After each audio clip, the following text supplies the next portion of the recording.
বুদ্ধি বিকাশের জন্য সুলেমানি তাবিজ বা ধাগা। এটি মুসলমানি ধাগা, সুলেমানি ধাগা। এটি খুব প্রভাবশালী। দেখুন যন্ত্রটি বা নকশাটি। এই যন্ত্রটি বিধি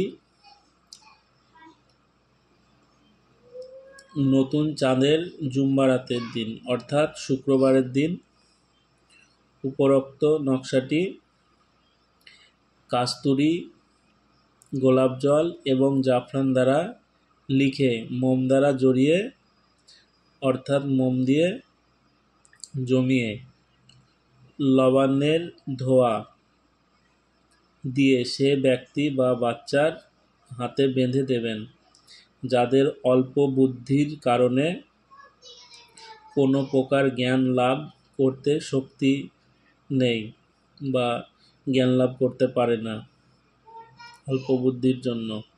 এই নকশা বেঁধে দিলে তার প্রভাবে ধীরে ধীরে সে ব্যক্তি বা বাচ্চা বুদ্ধি বিকাশ হতে থাকবে এবং তার জ্ঞান লাভ করা সম্ভব হয়ে উঠবে।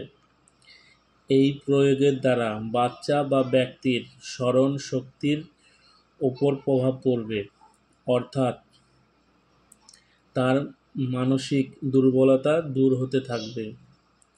খুব শক্তিশালী একটি সুলেমানি নকশা বা ধাগা। এটি তাবিজের মধ্যে ভরে আপনারা ধারণ করতে পারেন। বহু পুরনো গ্রন্থ থেকে নেওয়া, লাল কিতাব বই থেকে নেওয়া। যদি আপনারা এটা করেন খুব উপকার পাবেন। এই নকশাটি খুব শক্তিশালী একটি নকশা। বুদ্ধি বিকাশের জন্য সুলেমানি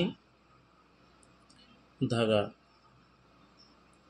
দেখুন ভালো করে, যেরকমভাবে অঙ্কন করা আছে ঠিক সেরকমভাবে অঙ্কন করবেন। যদি গোলাপ জল বা জাফরান দ্বারা লিখতে না পারেন তাহলে আপনারা একটি সাদা কাগজ নেবেন, একটি লাল কালির পেন নেবেন, দিয়ে আপনারা শুক্রবারের দিনকে, প্রথম চাঁদের দিনকে, নতুন চাঁদ যেদিন উঠবে পূর্ণিমার দিন শুক্রবারের দিনকে আপনারা এই যন্ত্রটি রচনা করবেন, নকশাটি অঙ্কন করবেন। খুব শক্তিশালী একটি নকশা।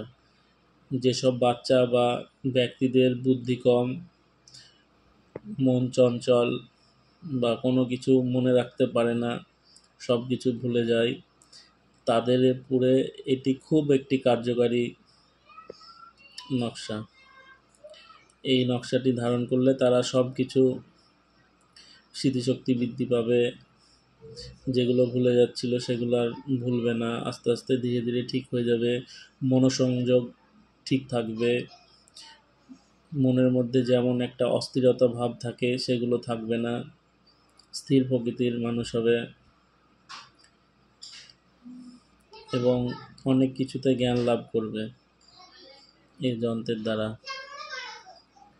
যদি আমার এই ভিডিওটি ভালো লেগে থাকে তাহলে চ্যানেলটি সাবস্ক্রাইব করবেন, একটি লাইক করবেন, ভিডিওটি বন্ধুদের মাঝে শেয়ার করবেন। সবাই ভালো থাকবেন, সুস্থ থাকবেন। জয় মা তারা।